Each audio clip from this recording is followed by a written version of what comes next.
এই যে তত্ত্ব বলা হচ্ছে, এই তত্ত্বকে জানবো কি করে?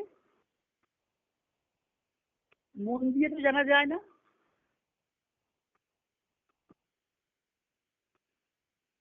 কিভাবে জানবো?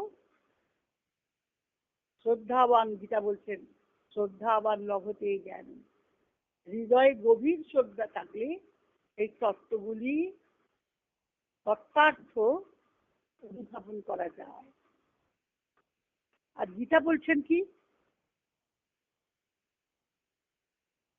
হৃদয়ে শ্রদ্ধা থাকলে, চণ্ডী বলছেন, ইন্দ্রিয়ানাম অধিষ্ঠাত্রী বলেছেন না, আমি তাকে শ্রদ্ধা করে এটা লাভ করতে হবে।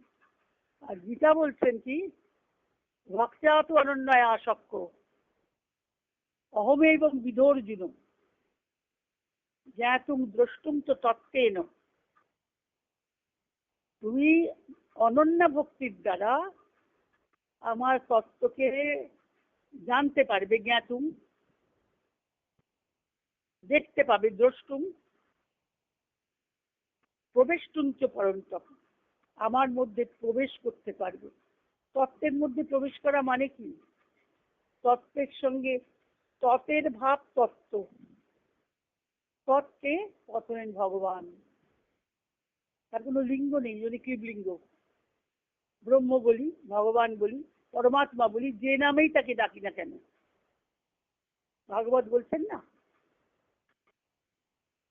জ্ঞান যোগ ভক্তি,